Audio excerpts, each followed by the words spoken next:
기도하고 시작하겠습니다. 아버지 하나님 감사드립니다. 밖에 촉촉이 비를 주셔서 감사드리고 또 과일과 채소들 또 곡식들이 이제 풍성한 열매 맺을 수 있도록 그렇게 담비 주시는 거 감사드린데 저희들의 빈들의 마른 불처럼 시들은 우리의 영혼에도 성령의 단비를 부어주시길 간구드립니다. 사랑제일교회 주님 늘 지켜주신 것 너무너무 감사드립니다. 이번에 또 우리 예배당을 불법 철거하려는 그 움직임이 있는데 하나님 이번에도 지켜주실 줄 믿고 또 국민혁명당 내년 3월에 있을 대선 후보 선정 과정이 있습니다. 하나님께서 원하신 후보가 잘 뽑히고 우리 대한민국 대통령 선거에 돌풍을 일으키는 하나님의 강한 역사가 나타날 수 있도록 은총 베풀어 주시고 이를 위하여 늘 불철주야 기도하며 힘쓰는 전광 목사님 늘 건강 지켜주시길 간구드립니다.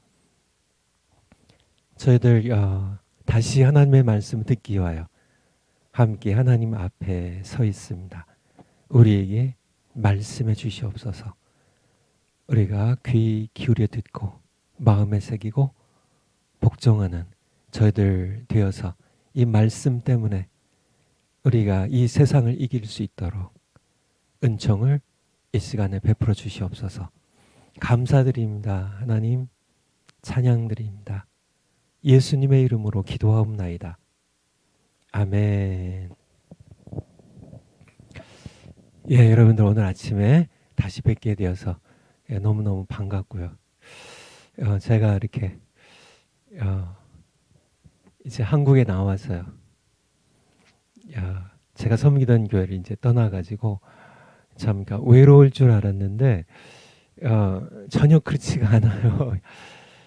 우리 여러분 때문에 우리 청교도 신학원의 여러분 때문에 그리고 또 우리 사랑제일교회 식구들 때문에 마음이 늘 이렇게 즐겁고 또 평안하고 또 감사하고 그런 참 시간들을 이렇게 보내면서 감사드리고 또 이 시간도 이렇게 하나님 말씀 제가 이렇게 잘 전할 수 있도록 여러분도 기도하는 마음으로요.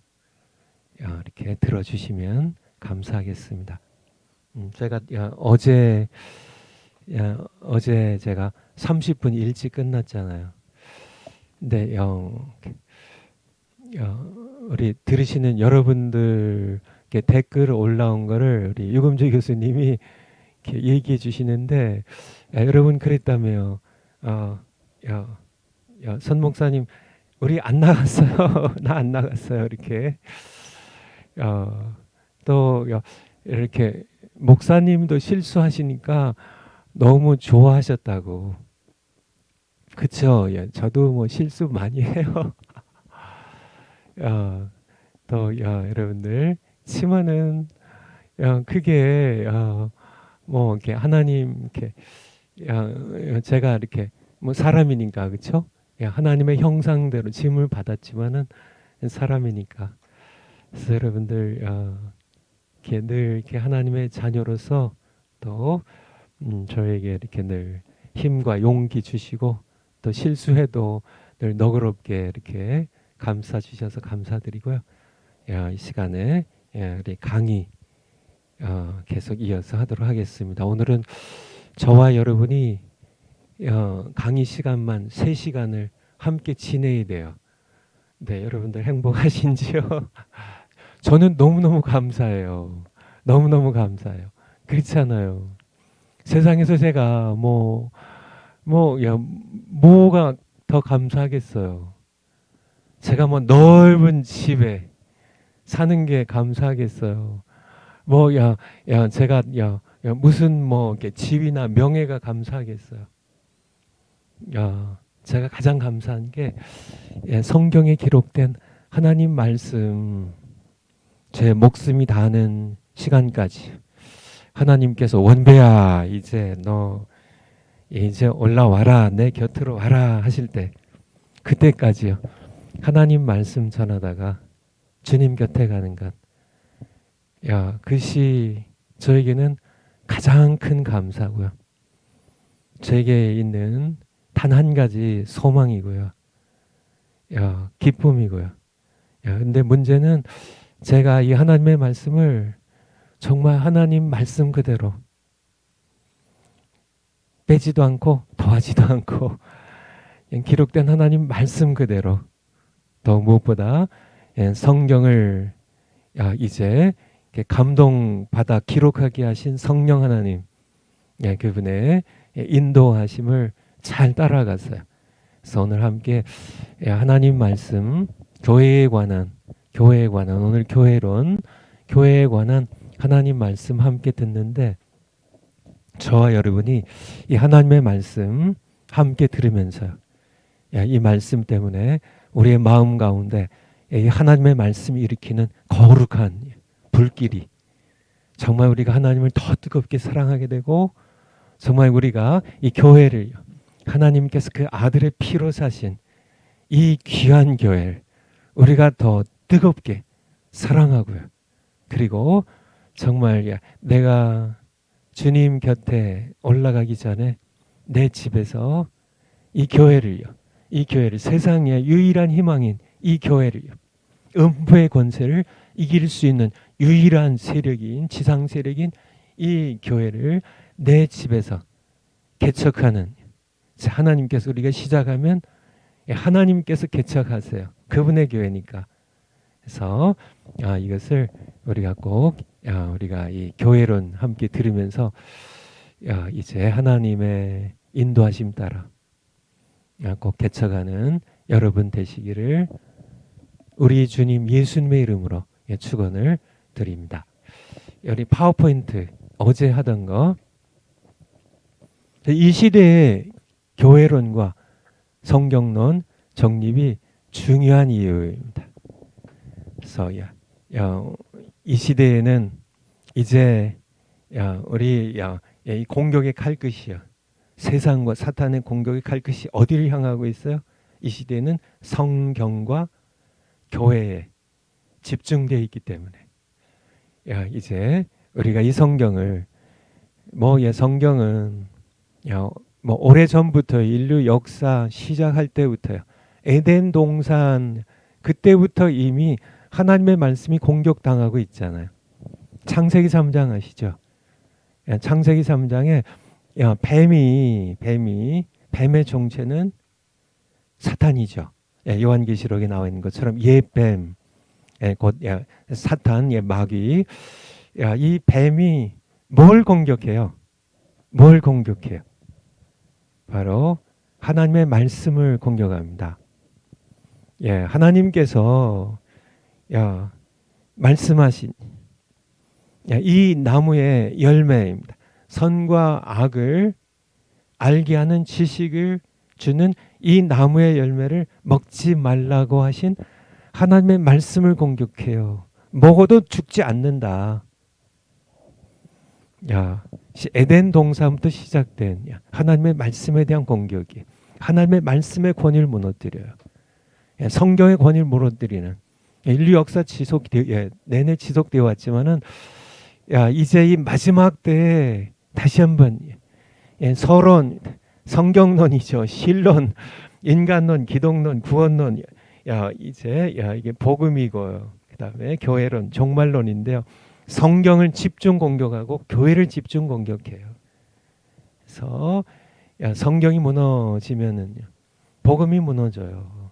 신론, 인간론, 기독론, 구원론 다 무너져요. 교회가 무너지게 되고 교회를 집중 공격하면 복음을 전하지 못하고요. 그래서 교회론과 성경론을 이제 이번 2기 때 1기 작년에 잘 졸업하셨고 또 강의 또 계속되고 있는데요. 교회론과 성경론을 여러분들에게 하나님께서 주고 계세요. 그래서 우리가 이제 교회론으로 들어가는데요. 교회론, 교회를 우리가 지켜야 돼요. 지켜야 돼. 집중적인 공격이 교회를 향하여 부어지고 있어요. 그래서 다음 파워포인트요. 성경과 세계 역사를 보면 교회를 향한 공격은 항상 안팎에서 진행돼요. 교회를 이렇게 모든 그런 교회를 핍박하는 그런 독재자들, 로마 제국 시대에 10대 박해가 있었다고요. 네로 황제로부터 시작해가지고요. 교회를 무자비하게 핍박했는데, 이 독재자들이 끊임없이 교회를 핍박하는데요. 핍박하는데 밖에서만 공격이 오는 것이 아니라 안에서도 교회를 무너뜨리는 공격이 교회 안에서도 진행된다는 것.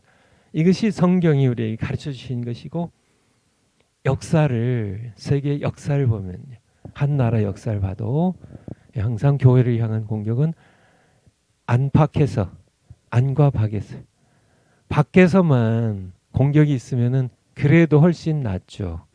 우리가 안에서 딱 단계를 하면은 싸우기가 훨씬 더 수월한데요.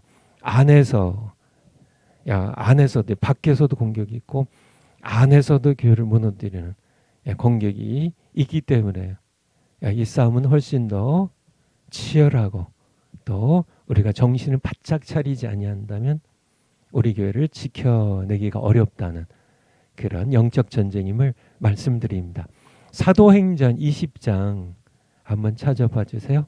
사도행전 20장 29절. 사도 바울이 이제 3차 선교 여행을 끝내고 예루살렘으로 돌아가는 길에 밀레도라는 해변에서, 에베소의 밀레도, 터키의 서쪽 해변이죠. 에베소 교회 장로님들을 청해서 해변에서 사도 바울이 에베소 교회 장로님들을 만났습니다. 거기서 하는 얘기예요. 내가 떠난 후에 흉악한 이리가 너희에게 들어와서 그 양떼를 아끼지 아니하며, 이 흉악한 이리는 외부 세력이에요. 외부 세력이 에베소 교회 너희를 공격할 것이라고. 흉악한 이리입니다. 로마 제국의 황제들, 우상 숭배자들, 여러 외부의 세력들. 우리 전광 목사님 요즘 설교로 하면 짐승입니다. 세상 정부. 참 황제 숭배를 안 한다고요. 참 자신들이 섬기는 여러 거짓 신들을 믿지 아니한다고요. 자기 외에 다른 왕이 있다고요. 영원한 왕 예수 그리스도를 섬기는 그런 이 사람들, 교회를 외부에서 흉악한 이리처럼 양떼를 아끼지 않는 공격이 교회를 향하여 계속되어 왔을 뿐만 아니라 이건 밖에서 오는 그런 공격이고요. 30절에 보면, 그렇지만은 밖에서만 흉악한 이리들이 밖에서만 공격을 교회가 당하는 게 아니라, 또한 너희 중에서도, 우리 28절 한번 볼까요? 28절, 이게 교회에 관한 말씀하면서 하신 얘기예요. 28절에 너희는 여러분 자신을 위하여 또는 또한 온 양떼를 위하여, 에베소 교회 모든 성도들 양떼를 위하여 늘 이렇게 깨어서 조심하라는 겁니다. 성령이 저들 에베소 교회 성도들 가운데 너희를 감독자로, 장로로 삼고 하나님이 자기 피로 사신 교회를 치게 하셨느니라, 먹이고 섬기게 하셨느니라. 교회에 관한 얘기예요. 근데 내가 떠난 후에 이제 사도 바울이 이제 예루살렘에 갔다가 또 로마로 가서 투옥이 당하게 되고요. 그리고 몇 년 후에 이제 순교를 하시는데, 내가 떠난 후에 흉악한 이리가 너희에게로 들어와서, 바로 28절의 교회예요. 에베소 교회고 하나님의 모든 교회입니다. 외부로부터 흉악한 이리가, 외부에서, 오늘 날도 마찬가지죠. 외부에서 지금 교회가 공격을 당하고 있죠. 우리 정말 이렇게 하나님께 예배를 진실하게 드리는, 하나님을 섬기고 하나님의 선한 싸움을 싸우는 이 교회들, 대표적으로 우리 사랑교회가, 사랑제일교회가 집중적으로 좌파 정부로부터 외부로부터 공격을 당하고 있습니다. 세상 정부로부터 공격을 당하고 있어요. 흉악한 이리가 너희에게로 쳐들어와서 그 양떼를, 하나님의 백성들을 아끼지 아니하는 이 외부의 공격에 대하여 우리에게 말씀해 주고 계시고요. 치마는 그것만이 아니라는 얘기예요. 항상 교회에 대한 공격은 안팎에서 진행이 돼요. 안팎이, 그러니까 교회를 무너뜨리려고 하는 사탄도 바보 같은 존재가 아닙니다. 사탄은 우리보다 훨씬 더 똑똑해요. 우리가 생각하는 것을 항상 뛰어넘어 있죠. 사탄도 피조물이지만은, 천사장 가운데 하나였던 피조물이지만은, 뭐 하나님과 비교의 대상은 되지 않는 피조물이지만은, 우리보다는 훨씬 더 엄청난 힘과 지혜를 가지고 뛰어난 그런 능력을 가지고 있기 때문에 그가 바보 멍텅구리처럼 그렇게 교회를 공격하지 않아요. 우리가 생각하는 것보다 항상 우리를 넘어서서요, 우리를 놀라게 하고 우리가 전혀 생각하지 못한 곳에서 이미 사탄은 교회를 무너뜨리고 있고 하는 모습들을 참 많이 보는데, 우리가 하나님께서 성경을 통하여 말씀해 주시는 이 말씀으로 우리가 이겨야죠. 예수님께서 사탄에게 시험 받으실 때 예수님께서 기록되었으되 하신 말씀처럼, 기록되었으되, 예수님께서 신명기 8장 3절 말씀 인용하셔서요, 이제 돌덩어리로 40일 동안 줄이셨잖아요. 금식하시고 기도하시면서 시험하고 유혹할 때 예수님께서는 성경 말씀, 성경에 기록된 하나님의 말씀, 이것 가지고 사탄을 물리치시잖아요. 사탄을 물리치시잖아요. 바로 우리도 하나님의 말씀을 가지고 우리가 사탄의 모든 유혹과 공격을 물리쳐야만 된다는 것을 우리가 아셔야 돼. 근데 이 공격이 항상 밖에서만 일방적으로 공격이 오면 교회는 오히려 똘똘 뭉치고 단결이 되는데요. 그런데요, 어제도 말씀드린 것처럼 교회가 진짜 산산이 분열되어 있어요. 천갈래 만갈래 분열이 되어 있어요. 댓글에 이렇게 보니까 목사님 숫자만큼 교단이 있다고 이렇게 말씀하신 그런 말씀이 정말 실감이 날 만큼 교회가 산산이 분열되어 있는데, 그 이유는 안에서부터 또 교회를 무너뜨리는 세력이, 공격이 있기 때문입니다. 우리 성경 구절 다시 한번요, 거기 30절 한번 올려주실까요? 밖에서는 흉악한 이리가요. 근데 30절 바로 이어지는 30절에 보면, 또한 너희 중에서도, 너희 안에서도 제자들을 끌어 자기를 좇게 하려고 어그러진 말을 하는 사람들이 너희 숫자 중에서도요, 너희 교회 안에 목사님들 중에서도요, 교회 안에 직분자들 중에서도요, 제자들을 끌어 자기를 좇게 하려고, 너희 중에서도 제자들을 끌어 자기를 좇게 하려고 어그러진 말을 하는 사람들이 일어날 줄을 내가 아노니.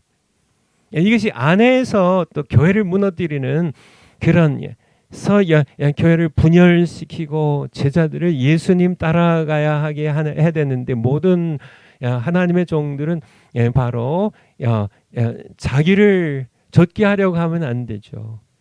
바로 예수님의 제자들이 예수님을 따르도록 그렇게 해야 되는데, 어그러진 말 하는 사람들, 초대 교회 봐도 마찬가지죠. 그렇죠? 거기에 보면 니골라당이라는 그런 사람들이 있어서 사람들로 우상 숭배하게 하고 음행을 하게 하는, 또 이세벨이라는 자칭 여선지자가 있어가지고 사람들을 음행하게 하고 하는 그런 것들이 제자들이 교회 아니에요. 버가모 교회 안에 있어요. 두아디라 교회 안에 있어요. 교회 안에 너희 중에서도 에베소 교회 안에서 너희 중에서도 에베소 교회의 직분자들 가운데서도 제자들을 끌어 자기를 쫓게 하려고 어그러진 말한 사람들이 일어날 줄을 내가 알고 있다고.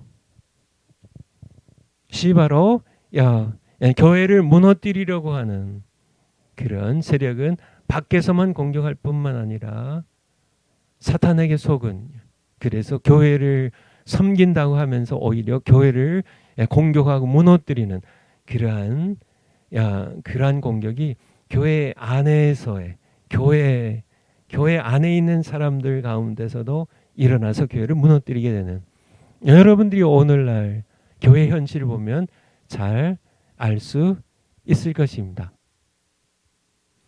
우리 파워포인트를 다시 돌아갈까요?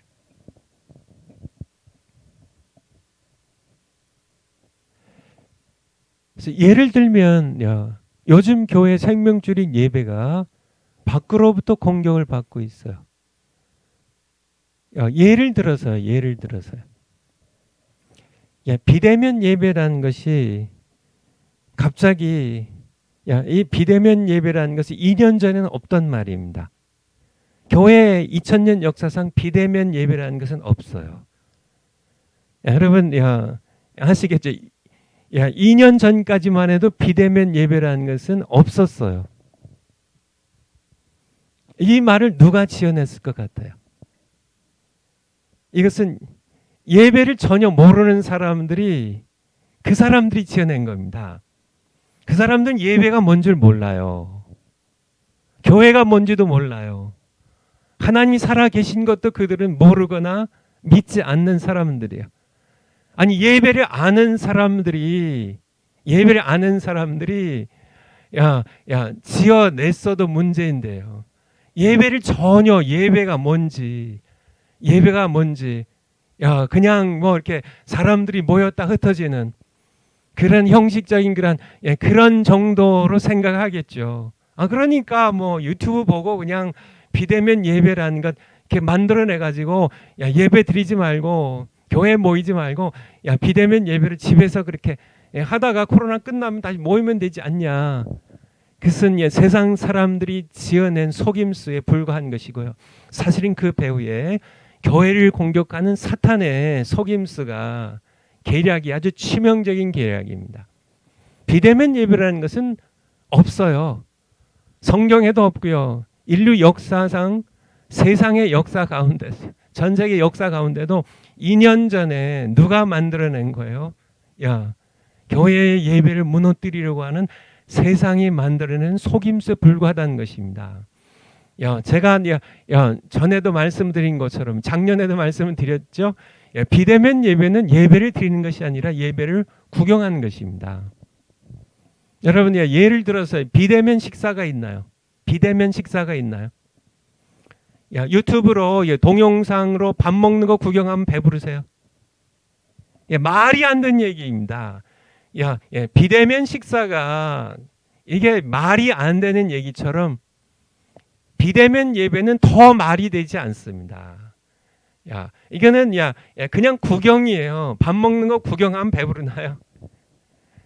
그러면 모든 식당들 다 문 닫고 비대면 식사하라고, 이게 말이 안 되는 것처럼 비대면 예배도 말이 안 되는 얘기입니다. 그것은 예배가 아니에요. 그냥 구경이에요, 구경. 예배는 항상 교회가 모여서 드려야 됩니다. 교회가 모여서 드려야 돼요. 교회론이 이제 계속 아마 오후 시간에 진행이 될지 아니면 다음 주가 될지 모르겠지만은 2-3 사람 이상이에요. 예수님을 그리스도요 살아계신 하나님의 아들로 고백하는 2-3 사람 이상이 예수 그리스도의 이름으로 모이고 거기에 예수님이 임재하실 때 비로소 교회가 되고 그 교회가 드리는 것이 예배예요. 그래서 반드시 2 사람 이상이에요. 예수님을 그리스도로 살아계신 하나님의 아들로 고백하는 하나님의 백성이 예수님의 이름으로 함께 모여야 돼요. 유튜브로 예배를 참여하더라도 그냥 이렇게 뿔뿔이 흩어져서 적당하게 앉아가지고 예배를 구경하는 것이 아니라 초대 교회처럼요. 두세 사람 이상이 부부가 함께 모이든지 부부가 자녀와 함께 모이든지 아니 믿음의 식구들 두세 사람이 함께 모여서 함께 예수님의 이름으로 기도하고 찬양 드리고 말씀 듣고 교회로서 모여야만 된다는 얘기입니다. 그래서 사실은 이 코로나 생각하면은 한편으로는요. 참 코로나 때문에 너무나 교회들이 많이 고통을 당하는데 다른 한편으로 보면 하나님께서는 이 코로나를 하나님께서 허락하신 건데요. 그렇죠. 인류의 모든 것들이 참새 한 마리가 땅에 떨어진 것조차 하나님께서 허락하시기 때문에 떨어진 건데요. 이 코로나도 하나님 허락하셨기 때문에 코로나가 진행이 된 건데 하나님께서 이것을 통해서 무엇을 하려고 하실까요?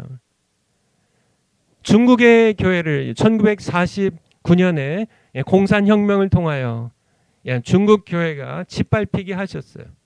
그리고 1948년이고요. 그게 49년이고요. 1949년이고 1966년부터요.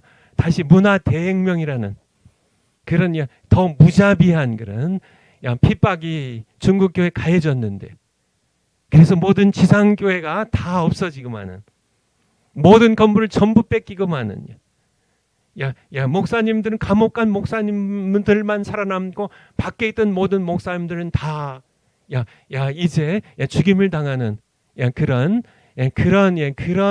와중 가운데 하나님께서 하신 일이 뭔지 아세요? 바로 중국에서 가정교회 곧 집에 있는 교회를 시작하셨다는 얘기예요. 그렇게 짓밟힐 때 건물 다 빼앗기니까요. 정말 예배 드릴 데가 없어요.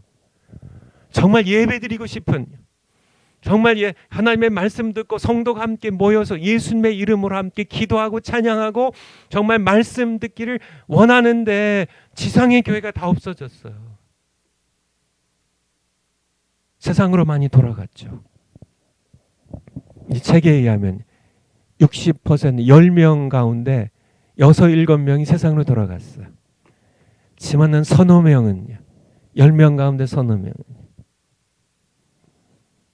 예배드리지 않으면 살 수 없는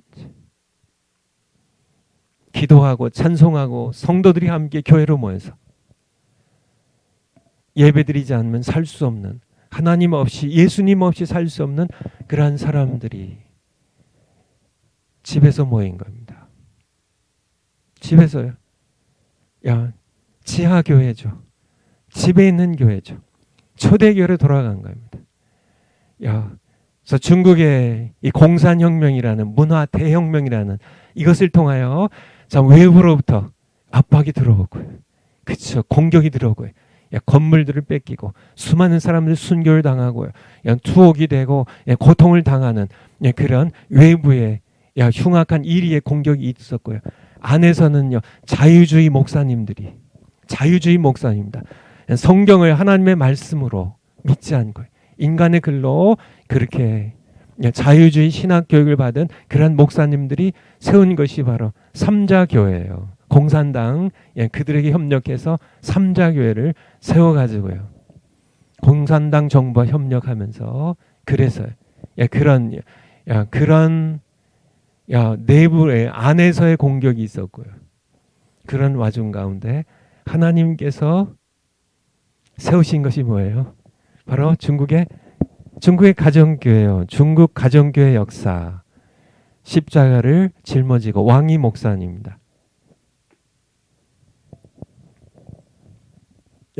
그런 공격으로부터 치열한 공격, 악랄한 흉악한 이리들의 공격으로부터 또 내부에서 일어난 이 자유주의 신학자들, 자유주의 목사님들 이들이 내부로부터 교회를 무너뜨리고요. 해서 교회가 안팎으로 공격을 받았지만은 하나님께서는 그런 와중에 뭘 하셨다고요? 집에 있는 교회, 가정교회를 하나님께서 회복하셨어요. 이번 코로나 이것도 이것을 통하여 우리가 좌파 정부로부터 공격을 받고 내부로부터도 이제 정말 이렇게 내부로부터 비대면 예배가 뭐 목사님들 가운데도 뭐 글들을 쓰시고 신문에 뭐 기고들 하셔가지고 비대면 예배 이게 어떠냐 이렇게 예배 드리면 이것도 예배지 하면서 정말 성도들을 방황하게 만들었던 그런 목사님들이 너희 안에서 사도행전 20장에 30절에 사도 바울이 얘기한 것은 너희 안에서도 제자들을 자기를 쫓게 하려고 어그러진 말하는 사람들 일어날 것이라고. 바로 비대면 예배. 하나의 예에 불과하지만은 이 시대에 정말 정확하게요. 정확하게 비대면 예배라는 것은 예배를 이렇게 모르는 사람들이 만들어낸 쉽게 좀 더 강하게 얘기하면 정말 교회를 무너뜨리고 교회를 방황하게 하고 교회 예배를 무너뜨리기 위한 조작입니다. 비대면 예배는 이것은 더 이상 이런 단어는 생겨나서는 안 돼요. 생겨나서는 안 돼요. 우리는 항상 살아계신 하나님 그분이 우리의 예배를 받으시도록 하나님을 대면하는 예배가 되어야 되고요. 성도들이 2명이라도 같이 대면하는 예배가 되어야 돼요. 저 차가운 화면만 쳐다보고 구경하는 것이 예배인 것처럼 이것은 말이 안 되는 얘기입니다. 더군다나 문제는요. 파워포인트 보면 교회 안에서는요. 교회 밖으로부터 그런 공격이 있었어요. 세상이 그렇게 만들어서 우리를 이렇게 조작해서 한 비대면 예배라는 그러한 이 술수를 교회 안에서 받아들인 사람들이 있었다는 얘기예요. 사탄과 세상 정부가 지어낸 치명적 거짓말에 속거나 타협하는 목사님들이 수많은 양떼를 방황과 죽음으로 몰아가고 있어. 이것이 지금의 현실입니다. 너무나 참 안타깝죠. 이것이 그냥 이렇게 너무나 많은 목사님들이 맞아요. 그러니까 정말 이렇게 정말 세상 정부와 타협한 목사님들은 소수겠죠. 그래도 이름난 소수의 큰 교회 목사님들이 많이 그렇게 넘어가고 있고요. 그리고 다수의 목사님들은 사실은 저항하지 않고 침묵하고 있다는 게 그것 또한 문제죠. 나치 정권이 유대인들 학살할 때 독일 교회가 대부분 침묵했습니다. 본회퍼 목사님이나 몇몇 목사님들 외에는 독일 교회가 그렇잖아요. 마틴 루터의 후예들인 독일 교회가요. 그렇게 정말 종교 계획을 일으켰던 경건한 교회 독일 교회가 나치 정권이 600만 명의 유대인들을 학살할 때 대부분 침묵했다는 얘기입니다. 그때 나온 얘기죠. 악에 침묵하는 것은 악에 동조한 것이라고요. 많은 목사님들 가운데 지금 이 정부가 세상 정부가 교회도 모르고 교회의 예배가 무엇인지도 모르는 사람들이요. 정말 하나님 살아계신 것조차 그들은 믿지 않은 그런 세상 정부가 교회를 무너뜨리고 교회 예배를 무너뜨릴 때 자신들이 당하면서도요. 교회 목사님들이고 자신에게 맡겨진 하나님의 양떼들이 있는데 침묵한다면 이것은 악에게 동조하는 것이에요. 목사님들 일어서셔야 됩니다. 정말 정광훈 목사님 뒤에서 흉보시고 하지 마시고요. 함께 일어서서 싸우시라고요.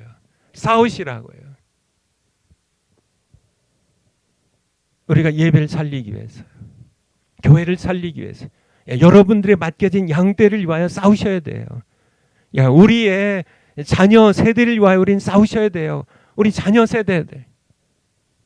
이들이 예배를 어떻게 예배를 알겠어요? 하나님의 심판은 하나님의 집에서 시작될 것입니다. 여러분, 하나님의 심판은 먼데 저기 정말 그러니까 예수님은 전혀 없고 교회도 전혀 다니지 않고 뭐 복음도 들어보지 못했던 그런 사람들부터 시작이 될까요? 아니면은 흉악한 죄인들, 살인범들, 뭐 마약, 뭐 이렇게 팔고 뭐 하는 그런 모든 폭력 조직들, 뭐 이런 사람들부터 심판이 시작될까요? 아닙니다. 그것은 전혀 여러분들이 하나님을 모르는 얘기예요. 하나님께서는 심판을 자기 집에서 시작해요. 성경 곳곳에 있는데요. 베드로전서 4장 17절 한번 찾아주실래요? 베전 4장 17절. 예. 하나님께서는 어디서부터 심판 시작하실지요? 바로 하나님의 자기 집에서 시작하세요. 하나님 집에서 심판을 시작할 때가 되었으니 여러분들 심판은 하나님의 집에서 시작해요. 여러분들 밖에서 시작이 하는 건 아닙니다. 항상 그래요. 구약 시대에 심판하실 때도요. 신약 시대도 마찬가지고 최후의 심판도 마찬가지. 하나님의 집에서 시작이 됩니다. 우리 구약 성경에 예레미야 25장 29절 렘 25장 29절 같이 한번 읽어볼까요? 시작. 보라, 내가 내 이름으로 일컬음을 받는 성에서부터. 어디예요 여기가? 예루살렘이에요. 하나님의 백성들부터 내 이름으로 일컬음을 받는 성에서부터 재앙 내리기를 시작하였은지. 구약시대 마찬가지예요. 너희가 어찌 능히 형벌을 면할 수 있겠느냐? 면치 못하리라. 하나님의 심판은 하나님의 성에서부터, 하나님의 집에서부터요. 그 다음에 이제 애굽도 심판하시고, 그 다음에 뭐 블레셋도요, 에돔도, 모압도, 예레미야 25장에 29절 뒤에 쭉 연결해서 나오는데요. 이 세상 나라들, 이방 나라들, 우상 숭배하는 그런 거짓 신들을, 죽은 신들을 섬기는 이 세상 나라들 심판하시기 전에 하나님께서는 먼저 예루살렘을 먼저 심판하세요. 그래서 바벨론 제국에 의하여, 그쵸? 요즘 이렇게 짐승, 7대 짐승 얘기하시면서 말씀하신 것처럼 짐승 가운데 하나인 바벨론에 의하여 망하게 할 때 어디부터요? 예루살렘부터요. 하나님의 성부터요. 재앙을 하나님께서 먼저 내리기 시작하신다고요. 우리 에스겔서 겔 9장 6절 한번 볼까요? 겔 9장 6절. 겔 9장 6절. 늙은 자와 젊은 자와 처녀와 어린아이와 부녀를 다 죽이되. 심판이에요. 이마에 펴 있는 자는 살려두고, 이 사람들은 하나님을 성실하게 섬긴 사람들에게는 하나님께서 보내셔서 이마에 표를, 붓으로 표를 하게 하셨어요. 그 사람들, 믿음을 지키는 성실한 사람들 놔두고 그 외의 모든 사람들, 늙은 자, 남녀노소를 다 죽이되. 어디서 심판 시작해요? 내 성소에서 시작할지니라 하심에, 그들이 성전 앞에 있는 늙은 자부터 심판을 시작하였더라. 그래서 어디서부터요? 성소에서 시작해요. 하나님의 집에서부터 시작해요. 왜 하나님께서는 자기의 집에서 자기를 섬기는 자기의 백성들, 자기의 종들부터 심판하실까? 그 이유가 왜 그렇겠어요, 여러분들? 그렇잖아요. 여러분들, 하나님께서 왜 세상 사람들 먼저 심판하셔야지 왜 자기 집에 자기 백성들, 그들 거기서 심판 시작하실까? 그 이유는요, 성전에 있는, 자기 집에 있는 그의 백성들이 부패하고 타락했기 때문에 그래요. 늙은 자부터 시작하라는, 내 집에 장로들로부터 심판을 시작하라는, 내 집에 제사장들부터, 내 집에 이제 백성들부터 심판을 시작하라고 말씀하시니까, 그래서 성전 앞에서 백성들부터 심판하는 그런 그래서 하나님께서요, 이게 이 세속 정부, 좌파 정부의 주사파 세력들 그들 심판하기 앞서서요. 북한에 있는 김정은 정권을 심판하기 앞서서요. 시진핑 정권을 심판하기 앞서서 하나님께서는 먼저 하나님의 집입니다. 교회 안에 교회를 이끌어가는 하나님의 집에서부터 심판을 시작하실 겁니다. 우리 그 앞장에 8장 6절 한번 볼까요? 8장 6절. 계일 8장 6절. 여기 보면 그 이유가 나와요. 9장에 왜 하나님께서 그의 성소로부터 그의 집에서 심판을 시작하시는지. 그 이유는 바로 여기에 있습니다. 이 말씀을 하신 다음에 그렇게 하신 거예요. 그가 또 내게 이르시되 인자야 에스게라 이스라엘 족속에 행하는 일을 보느냐. 그들이 여기서 크게, 여기가 어디예요? 내 성소에서, 내 집에서요.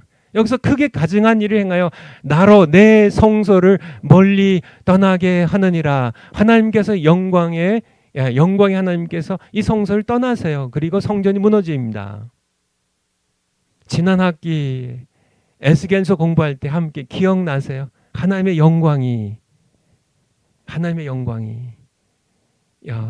이제 성전에서 그룹들이 떠올려져서 동편 문을 통하여 동쪽 산에 머무르시고 떠나시는 하나님의 그 안타까운 모습, 그의 백성을 이제 성전을 버리고 떠나실 때 하나님의 영광이 떠나면 바벨론 제국에 의하여 이제 짐승 정부에 의하여 짓밟히게 될 성전에, 그리고 하나님의 백성들 생각하지만은 왜 하나님께서 왜 성전에서 그의 집에서 심판 시작하시는지 그 이유에 대하여 우리에게 말씀해 주고 계신 겁니다. 내가 견딜 수 없다고 내 성소까지 이제 들어와서 내 백성이라고 하는 자들이 내 성전에서, 내 성소에서, 내 목전에서 우상 숭배를 하는 그런 모습을 보면서요. 11절 한번 가볼까요? 좀 건너뛰어서 11절. 이스라엘 족속의 장로들, 이스라엘 족속이 누군가요? 언약의 백성입니다. 바로 여호와 하나님의 이름으로 일컬음을 받는 백성들의 지도자들이에요. 오늘날로 얘기하면 교회의 지도자들이에요. 장로 중 70인이 그 앞에 섰으며 사반의 아들 야사냐도 그 가운데 섰고 각기 손에 향로를 들었는데 향연이 구름같이 떠오르더라. 이것이 하나님께 드려진 것이면 얼마나 좋을까요? 그런데요 12절에 또 내게 이르시되 인자야 이스라엘 족속의 장로들이 각각 그 우상의 방한 어두운 가운데서 행하는 것을 네가 보았느냐. 이 70명의 이스라엘 백성들의 장로들이 지금 우상에게 향연을 피우고 있습니다. 우상을 숭배하고 있어요. 내가 보았냐고. 내가 내 집에서부터 심판을 시작하지 않겠냐고요. 그들이 이르기를 여호와께서 우리를 보지 아니하시며 이 땅을 버리셨다 하느니라. 그러니까 우리가 이제 살려면 우상이라도 숭배해야 되겠다고 하나님의 성소에서 우상을 숭배하는 그런 모습들. 13절 계속된 말씀입니다. 또 하나님 말씀하세요. 너는 다시 그들이 행하는 바 다른 큰 가증한 일을 보리라 하시더라. 14절에 여기는 여인들입니다. 여인들이 함께 앉아서 단무스를 위하여 애곡하더라. 단무스.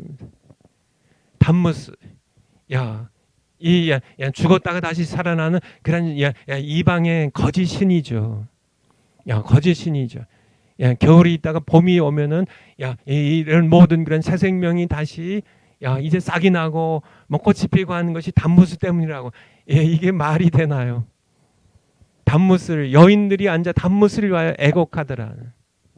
15절에 이게 계속된 겁니다. 그가 또 내게 이르시되 인자 내가 그것을 보았느냐. 너는 또 이보다 더 큰 가증한 일을 보리라 하시고요. 16절에 그가 또 나를 데리고 여호와의 전 안뜰에 들어가시기로 보니 여호와의 전 문 앞 현관과 제단 사이에 약 25인이 여호와의 전을 등지고 낯을 동으로 향하여 동방 태양은 하나님께서 지으신 피조물 가운데 하나입니다. 억만 별들 가운데 한 별이죠. 동방 태양을 경배하더라. 17절에 또 이르시되 인자야 내가 보았느냐 유다 족속이 여기가 어디예요? 성전 안에서입니다. 행한 가증한 일이 적다 하겠느냐. 그들이 강포로 이 땅을 채우고 또다시 내 노를 격동하는 그런 18절에 그러므로 나도 분노로 갚아 아껴보지 아니하며 긍휼 베풀지 아니하리니 그들이 큰 소리로 심판을 당할 때 내 귀에 부르짖을지라도 내가 듣지 아니하리라 하고 하나님께 하신 말씀이 9장이에요. 내 성소에서 내 집에서 내 백성들부터 내가 심판하겠다고요. 오늘날 이 시대 마찬가지입니다. 오늘날 이 시대에 하나님께서는 교회에서 심판 시작하실 겁니다. 코로나 전국에도 마찬가지. 하나님께서 교회부터 심판 시작하실 거예요. 하나님께 버림을 받고 멸망당할 겁니다. 하나님의 심판이. 정말 에스겔 시대에 이 우상 숭배들. 정말 오늘날 교회는 어떨까요? 그들보다는 우리가 좀 낫지 않을까요? 그렇게 긍정적으로 생각할 분들이 계실지 모르겠지만은 성경적으로 보면은 그들보다 우리가 더 타락했으면 더 타락했지 못하지는 않을 겁니다.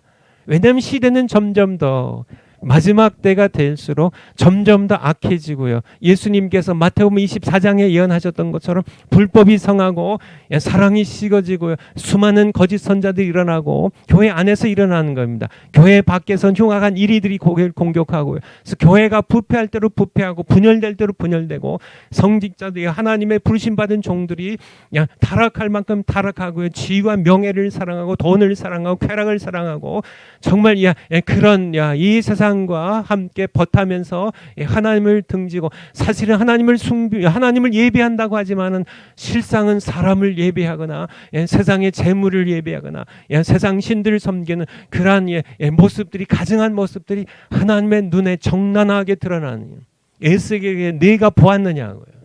내가 보았느냐고요. 비대면 예배라는 것도 마찬가지입니다.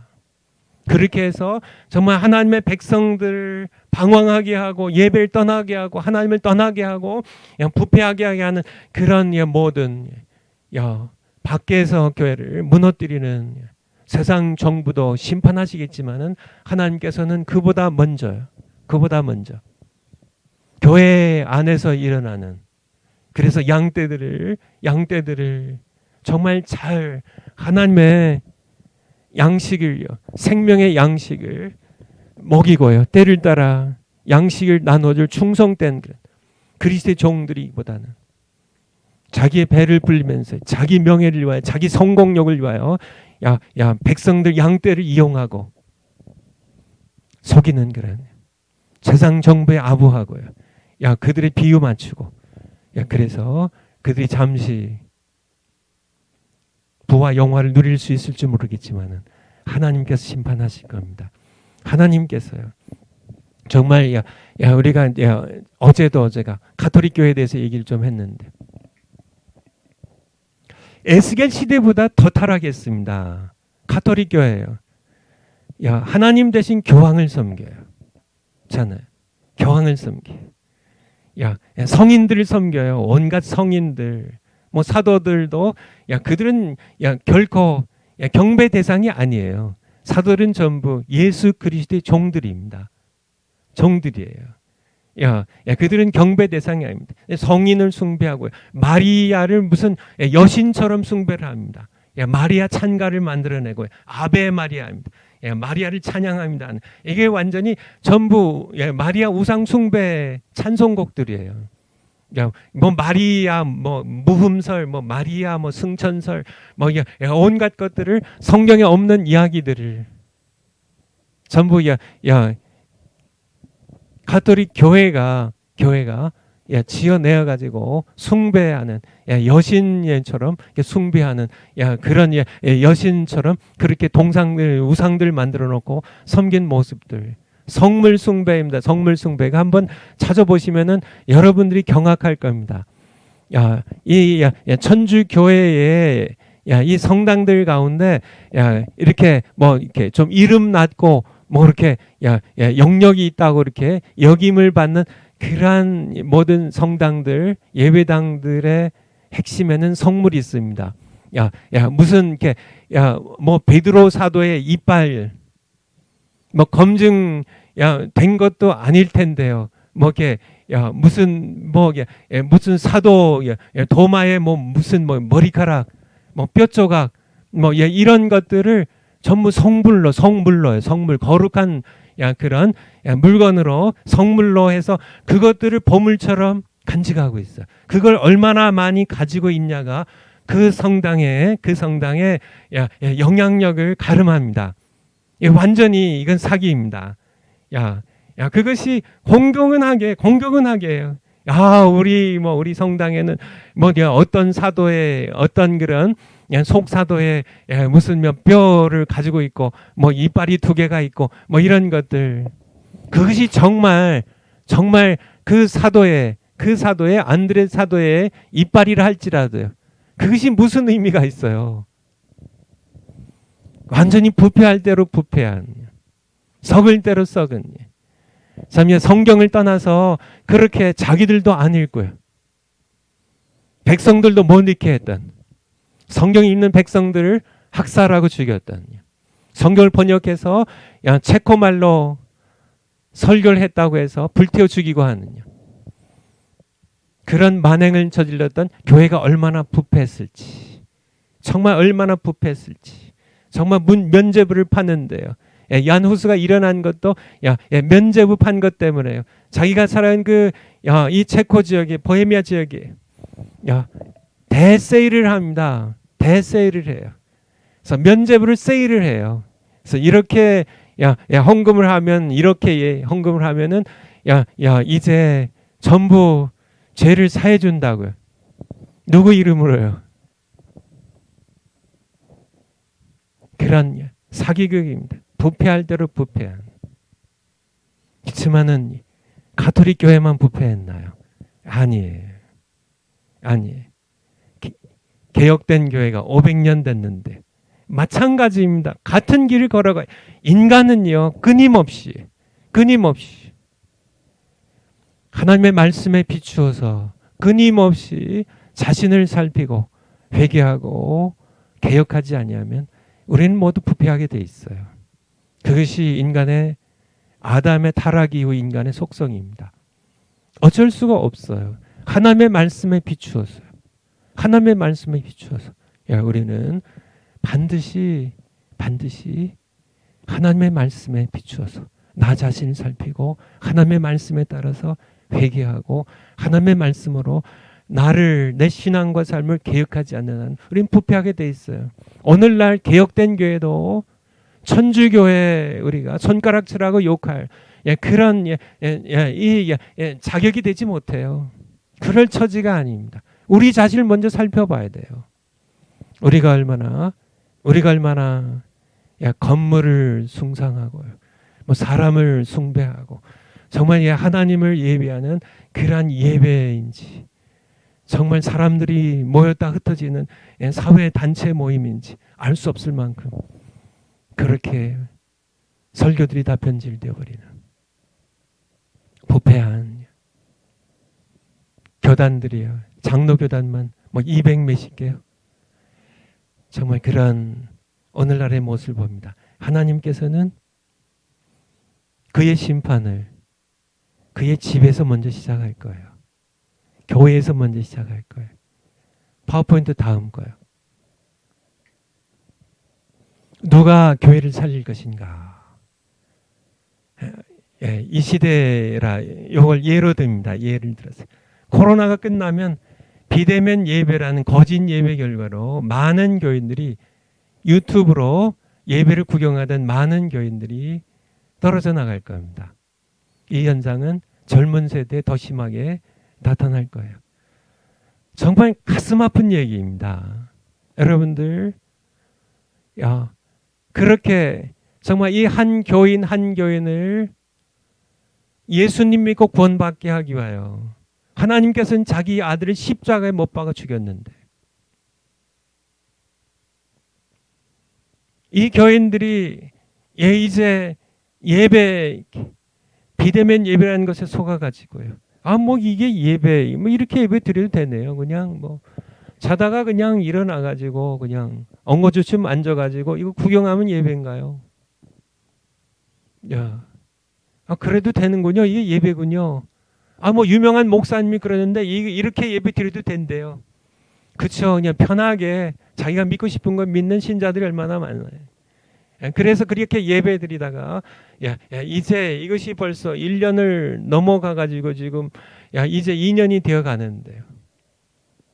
야, 정말 그래도 예배가 무엇인지 아는 살아있는 신자들은 그래도 돌아오겠지만요. 그렇지만은 많은 그런 교인들이 교회를 떠나고 하나님을 떠나게 될 겁니다.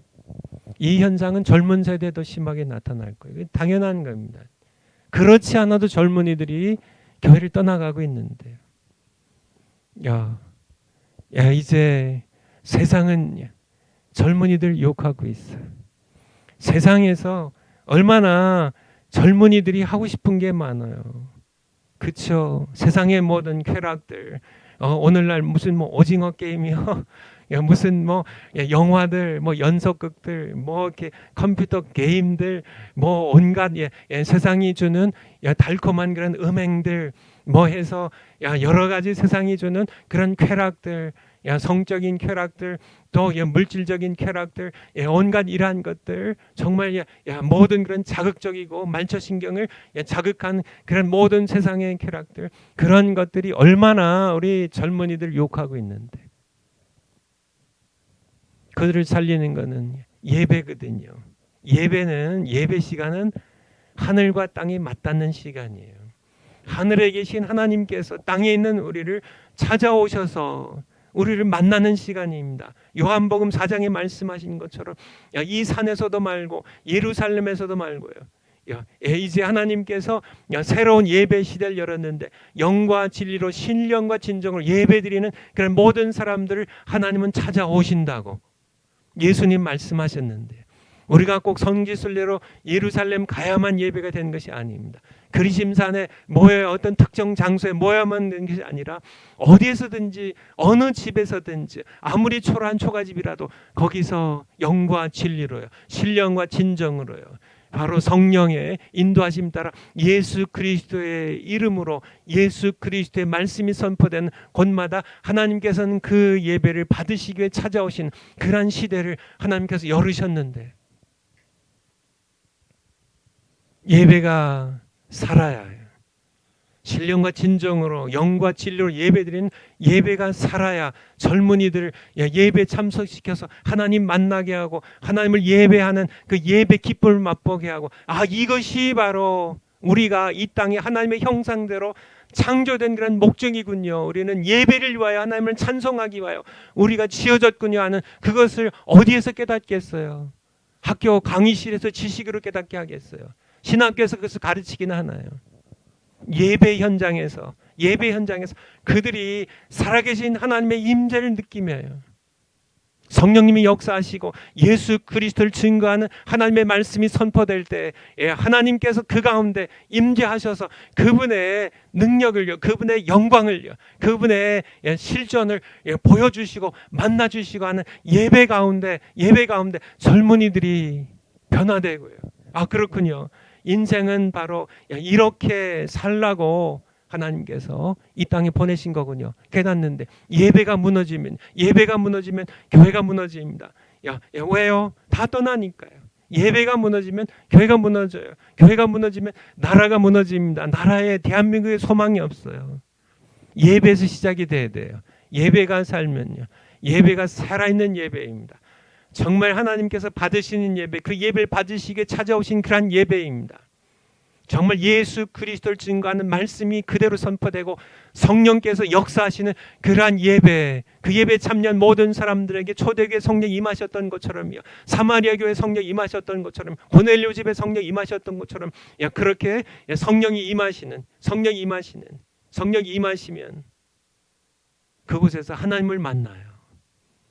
하나님 살아계시군요. 거기에서 교회가 살고요, 나라가 살게 되는, 우리 청년들이 살게 되는 근데 지금 예배가 치명적으로 무너지고 있다는 얘기예요. 밖에서 말도 안 되는 비대면 예배라는 것을 조작해내 가지고 이거 예배 드리라고 그래서 밖에서 교회를 압박하고 무너뜨리는데 안에서 또 냉큼 받아가지고 비대면 예배로 드리면 되지, 왜 그렇게 사랑제일교처럼 왜 그렇게 광화문으로 나가고 왜 그렇게 교회 모여가지고 폐쇄를 당하고 왜 그렇게 고생하나. 지만은 이렇게 애쓰는 아마 우리 대한민국에도 제가 잘 모르지만은 꽤 여러 교회가 여전히 예배를 위하여 싸우겠죠. 예배를 살려야만 됩니다.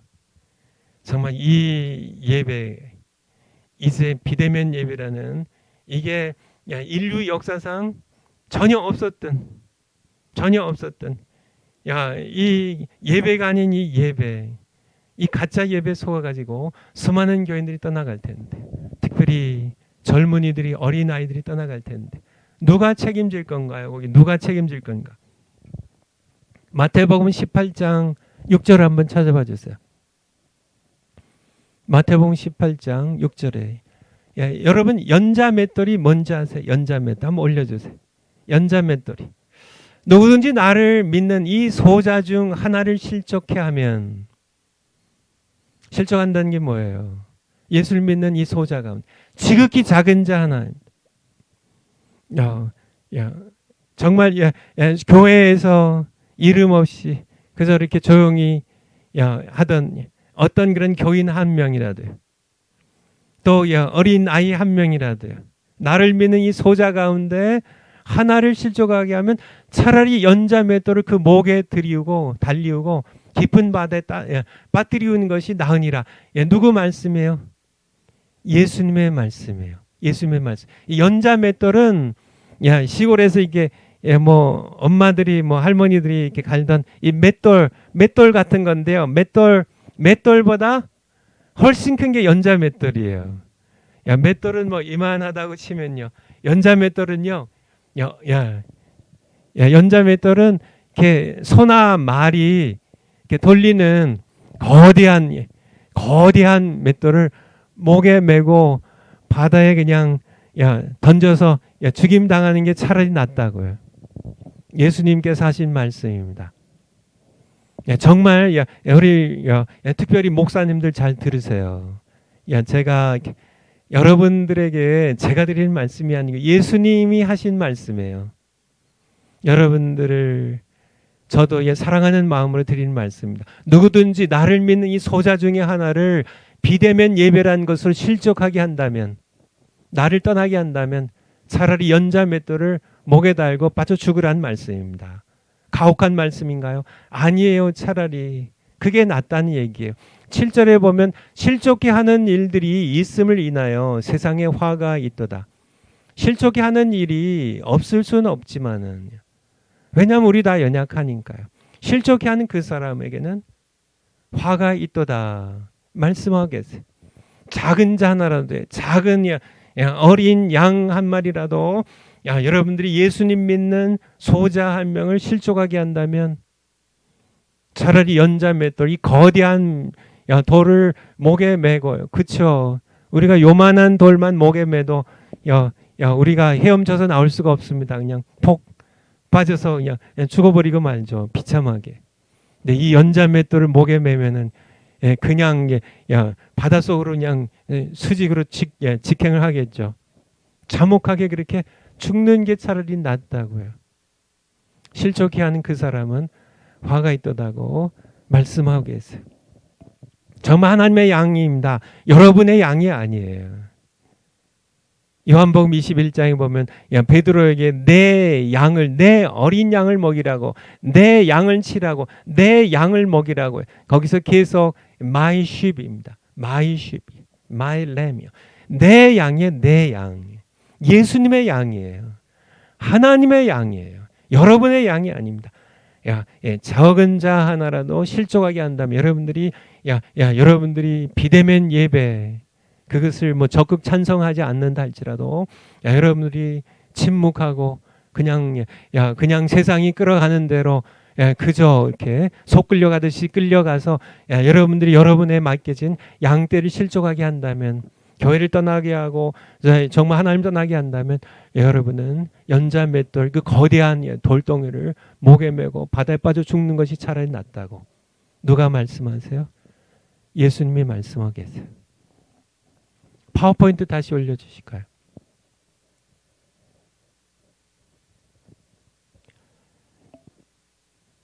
누가 책임질 것인가? 바로 당사자가 책임을 져야죠. 화가 있을 것이라고 말씀하겠어요. 교회가 안팎으로, 밖에서는요 짐승 세상 정부에 의하여 공격을 받고 있고요, 안에서는 거짓 선자처럼 비대면 예배가 그것도 예배인 양 함께 정부가 세상이 만들어낸 그런 거짓 예배에 순응했어요. 아니면 그거에 협력해서 오히려 그것이 예배라고 거짓 증언들을 하면서 교회가 치명상을 입었습니다. 또한 예배가 치명상을 입었어요. 누가 교회를 위해 싸울 거, 누가 예배를 살려낼 것인가? 영적 맹인들이 예배를 살릴 수 있을까? 예수님께서는 마태복음 15장에 보면, 마태복음 15장 14절 한번 찾아주실래요? 마태복음 15장 14절. 그냥 두어라 저희는 소경입니다. 맹인이에요. 소경이 되어 소경을 인도하는 자로다. 만일 소경이 소경을 인도하면, 지금 이 소경이 누굴까요? 누구를 일컬을까요? 앞에 1절도 보면 바리새인과 서기관들이에요. 그 당시에 신앙적으로 하나님의 백성을 이끌어갔던 그런 바리새인들, 그들 향하여 영적 소경이라고 해요. 소경이라고. 서기관들이 누군가요? 당시 율법학자, 성경학자입니다. 오늘날로 얘기하면은 바리새인과 서기관은 목사님들과 신학자들이에요. 그들이 소경이라고요. 소경이 되어 소경을 인도한 자로다. 만일 소경을 인도하면 둘 다 그 구렁이에 빠지리라. 예배에 관한 건 마찬가지입니다. 소경인데, 영적 소경인데 예배가 뭔지도 잘 모르는 사람입니다. 이게 예배가 아니에요. 우리가 이렇게 예배 왔는데 비대면 예배 드려도 마찬가지가 아니에요. 근데 그렇게 말하는 그분이 예배가 뭔지를 몰라요. 예배가 뭔지. 정말 살아계신 창조주 하나님, 그분을 향하여 우리가 이 땅에서 예수님의 이름으로 드리는 예배의 기쁨도 예배가 무엇인지 알지 못하는 그런 사람들이에요. 예배가 그냥 형식뿐인, 정말 살아계신 하나님의 임재가 없는 그런 예배를 드렸던 그런 목사님들이 이게 예배, 이게 전부 아닌가요? 비대면 예배 드리다가 또 다시 예배로 모이면 되잖아요. 그게 다예요. 그러한 분들이 영적 소경들입니다. 영적 소경들이 소경을 인도해요. 둘 다 함정에 빠져요. 바로 이 시대에 누가 교회를 살리고 누가 예배를 살려낼 수 있을까요? 영적 소경들이요? 아니죠. 그들은 자신들이 소경이에요. 자신들은 모르죠.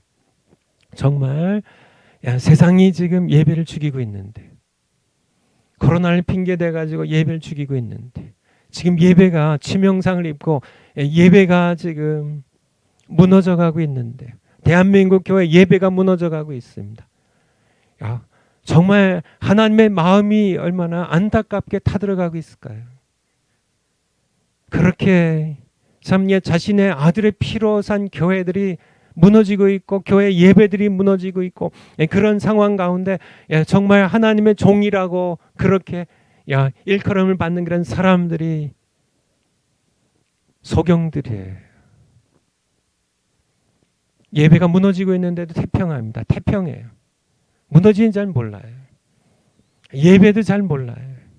교회가 뭔지 잘 몰라요. 지금 교회론을 같이 공부하고 있지만 정말 교회가 뭔지를 몰라요. 신학은 공부했죠. 이론이나 지식으로만 알지요. 정말 교회가 무엇인지, 하나님께서 교회를 어떻게 세우셨는지 몰라요. 안다면요. 교회를 뜨겁게 사랑하죠. 교회를 살리기 위해서 예배를 살리려고 하겠죠. 예배가 뭔지를 안다면 지금 침묵할 수가 없죠. 이게 지금 무너져 가고 있는데요. 흉악한 이리에 의해서 예배가 무너져 가고 있는데요. 내부에서 끊임없이 예배를 분열시키고 무너뜨리고 있는데요. 침묵하는 그런 목사님들, 침묵하는 신학자들, 오히려 세상 정부에 동조한 그런 목사님들, 하나님께서 하나님의 집에서부터 심판하실 겁니다. 책임을 지셔야 돼요. 연자못들 목에 메고 바다에 빠진 것이 차라리 낫다고요. 그 죄를 물으시는 하나님께 심판받는 것보다 바로 하나님께서는 반드시 물으실 겁니다. 파워포인트예요. 교회는 누가 살릴까요? 끼서가 있는 거 보니까 답을 아시겠죠. 교회는 하나님께서 살리세요. 하나님께서 살리세요. 그분 외에 교회를 살릴 수 있는 그런 존재는 없어요. 교회는 하나님께서 세우셨고요. 하나님께서 지금까지 교인들, 하나님의 종들은 끊임없이 부패하고 했지만은 하나님께서 교회를 여기까지 보존해 오신 겁니다. 그리고 지금 코로나로 인하여 또 교회가 안팎으로 공격을 받으면서 교회가 심히 치명상을 입고요. 이 교회가 치명상을 입은 중요한 이유는 이번에 예배를 무너뜨리는 걸 통하여 교회가 치명상을 입었는데 하나님께서 예배를 살리셔서 그분의 교회를 다시 살리실 겁니다. 그런데 성경에 보면 하나님의 방법은요. 하나님이 직접 하실 수도 있어요. 근데 꼭 하나님의 일에 그의 종들을 참여시키세요.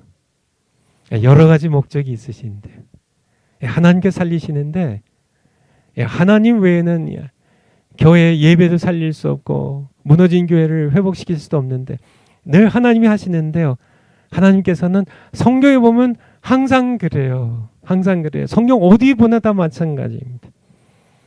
이스라엘 백성들이 애굽에서 바로에게 단합을 받을 때 뭐 산에 아이들이 태어나면 나일강에 던져 죽여야 되고 막 채찍질 가운데 이제 벽돌을 구워 가지고 성을 쌓게 하는데 중노동 시키고 노예처럼 이렇게 부리고 할 때 하나님께서 직접 하실 수 있는데 얼마든지 하실 수 있는 분이죠. 전능하신 하나님이신데 전능하신 하나님께서 꼭 말도 잘 안 듣고 어눌한 그런 꼭 모세를 쓰셔야 되나요? 금송아지나 만든 아론을 꼭 쓰셔야 되나요? 그런데도 하나님께서는 답답한 모세와 아론을 쓰세요. 하나님께서 그렇게 하세요. 항상 그렇게 하십니다. 그렇게 다니엘을 쓰시고요. 다 선지자들을 쓰시고요. 사도들을 쓰시고요. 다 그렇게 이것이 하나님의 방법이에요. 이 시대도 마찬가지입니다. 하나님께서 하세요. 사람을 할 수 없어요. 하나님께서 하시는데 하나님께서는 늘 우리 헨리 블랙가비 목사님이 쓰신 하나님을 경험하는 삶의 핵심 주제가 그것이잖아요. 하나님은 교회도 살리시고 하나님의 일을 우리 주변에서 상상하신다는 얘기예요. 근데 그냥 혼자 다 해버리고 마시지 않고요. 항상 모든 일을 그의 자녀들을 참여케 하세요. 그래서 이제 둘러보면서 예수님께서 그렇게 하신 것처럼 아들이 아버지 하신 일을 보지 않고서는 아무 일도 하지 않으신다고. 할 수 없다고요. 안 한다고. 그래서 아버지께서 하신 일을 이렇게 보고 아버지 일에 참여해서 아버지 일을 하면 우리에게도 그렇게 해요. 예수님 때문에 우리가 하나님의 자녀들이 됐죠. 우리의 영원한 아버지시죠. 우리 주변에서 아버지께서 일하시는데 이 시대에는 무슨 일을 하실까요? 예배를 살리는 일을, 교회를 살리는 일을 지금 이제 하나님께서 하실 하시고 계신데, 야, 하나님께서는 그의 일에 동참할 그의 자녀들, 그의 종들을 찾고 계세요. 그렇게 하면요, 하나님께서는 그냥 하나님께서 혼자 다 해버리시면요, 그냥 홍해 그냥 하나님 어차피 하나님 하신 일인데 하나님 그냥 쫙 갈라버리시면 되는데, 모세에게 꼭 지팡이를 내밀어 야 홍해를 향하여 이렇게 들라, 왜 그렇게 말씀하실까요? 그냥 반석에서 하나님께서 물 내시면 되는데 왜 이렇게 모세에게 반석을 쳐서 물이 내게 하여 내 백성을 먹이라고 왜 그렇게 하실까요? 그걸 통하여 하나님의 일에 동참하는 모세는요, 다니엘은요, 하나님의 종들은요, 사도들은요, 그걸 통하여 하나님을 경험하게 되는 겁니다. 그러면서 자라가는 거예요. 자라가는 거예요. 마찬가지입니다. 우리도 하나님께서 이 시대 예배를 살리기 원하세요. 이 시대에 무너진 교회를 다시 살리기 원하시는데, 하나님께서 하시는 그 일에, 내가 하나님 하시는 일에 참여한다면 나는 하나님을 경험하고, 이 하나님을 경험하는 삶의 핵심 내용이에요. 갈등이 생기지만은 이게 될까? 지만은 믿음으로 순종하면 우리는 하나님을 경험하고, 우리는 하나님을 향한 믿음과 사랑이 성숙하게 되고요. 나는 하나님의 일에 동참하는 영광을 맛보게 되는 그런 우리가 된다는 것이에요. 바로 이 말씀을 하나님께서 여러분에게 들려주시는 이유는 바로 여러분이 오늘 이 말씀을 듣는 여러분과 제가 하나님께 순종하여 일어서라고, 내가 이제 내 교회를 회복시키고 내 교회 예배를 내가 회복시킬 텐데 이 일에 네가 동참하겠니? 하나님의 초청이 오늘 이 시간에 여러분을 향하여 말씀되고 있는 것입니다. 파워포인트 다음 거요.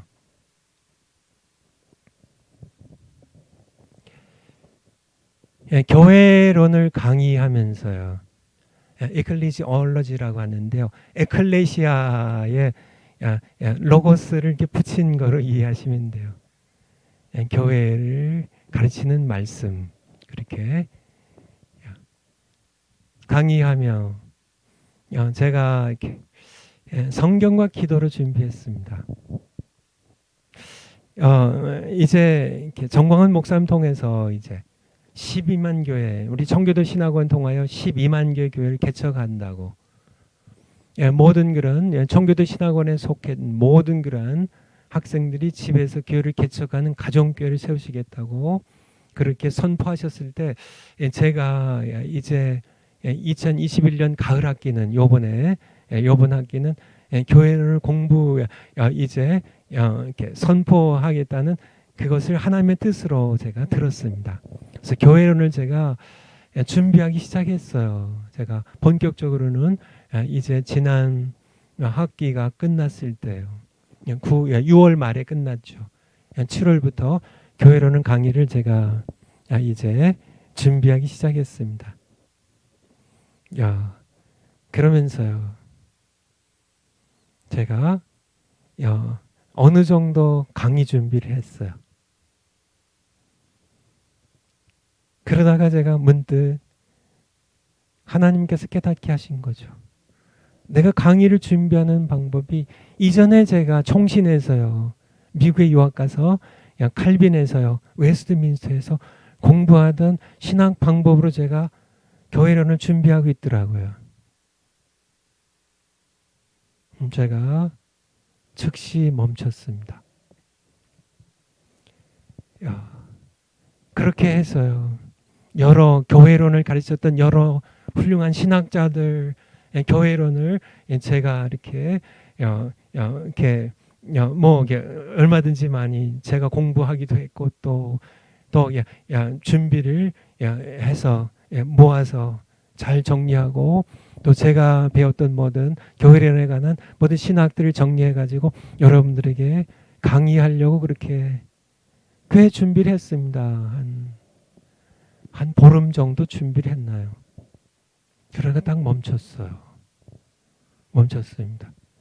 하나님께서 원하시는 강의가 아니라는 생각 때문에요. 그래서 신학을 전에 제가 신학을 똥처럼 버렸다고, 네, 막상 조직 신학을 또 교회론으로 가르칠 때 제가 다시 돌아간 모습 때문에 다시 한번 그냥 똥처럼 버리기를.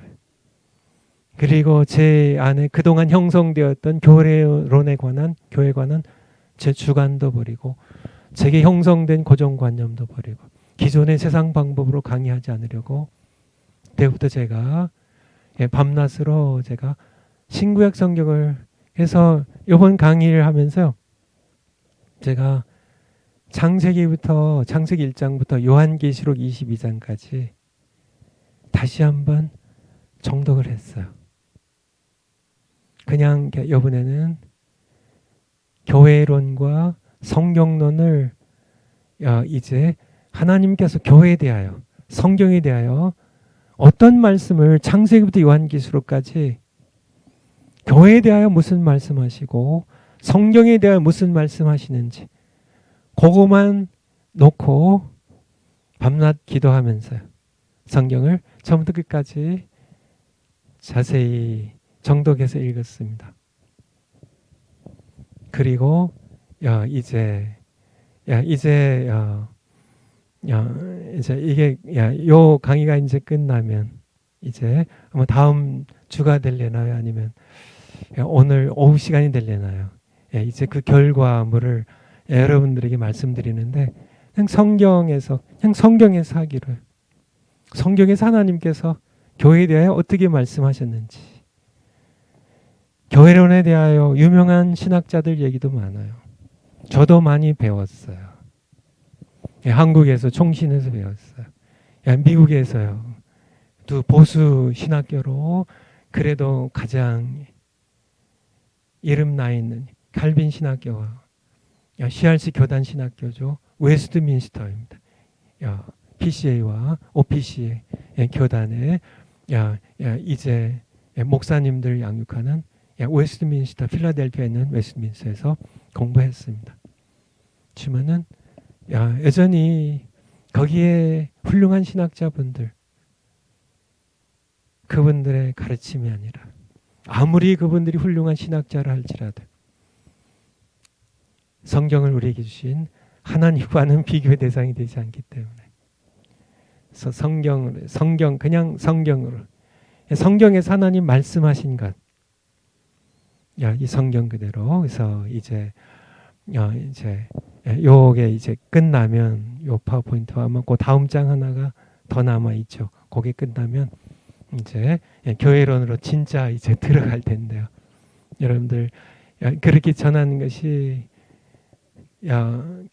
하나님께서 성령으로 함께 하시면 우리의 마음 가운데 하나님의 교회를 향한 거룩한 불길을 일으킬 것이고요.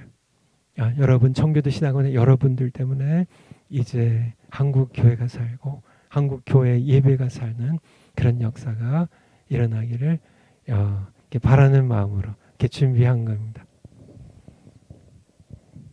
두 번째, 하나님 앞과 산자와 죽은 자를 심판하실 그리스도 예수 앞에서. 디모데후서 4장 1절 말씀인데요. 이번 강의를 전합니다. 사도 바울이 순교를 앞두고요. 디모데후서는 로마 감옥의 2차 투옥 기간입니다. 2차 투옥 기간 아시겠죠? 이제 곧 순교하세요. 곧 순교하세요. 이제 순교하고 주님 곁에 갈 사도 바울이, 나이 많은 노사도 사도 바울이 젊은 믿음의 아들 디모데에게 명령한 말씀입니다. 사실은 하나님께서 노사도 바울을 통하여 오늘 우리에게 주시는 말씀이죠. 후대를 이어가는 우리에게 주신 말씀입니다. 하나님 앞과 산자와 죽은 자를 심판하실 그리스도 예수 앞에서 그분의 재림과 그의 나타나심과 그의 나라를 두고 엄히 명하노니 너는 말씀을 전파하라고. 너는 말씀을 전파하라고. 사람들이 귀가 가려워져서 사욕을 쫓을 자신의 지식의 욕망, 자신들이 감동받고 좀 자신이 어떤 그런 욕망을 충족하기 위해 많은 스승을 둘 텐데, 그래서 사람들이 귀가 가려워져서 진리에서, 성경의 말씀에서 귀를 돌이켜 허탄한 이야기, 사람들의 이야기입니다. 아무리 뛰어나도 신학자들의 얘기는 하나님의 말씀에, 진리의 말씀에 비추면 허탄한 이야기예요. 세상의 어떤 감동적인 문학적인 이야기라도요, 헬라의 지혜롭고 아름다운 모든 수사학의 모든 말들이라 할지라도 허탄한 이야기입니다. 사도 바울이 고린도전서 2장 1절부터 말씀하고 계신 것처럼, 정광 목사님 통해서 우리가 많이 들었잖아요. 사도 바울은요, 나는 지혜의 아름다운 말로 하지 않겠다고 내가 심히 떨면서요,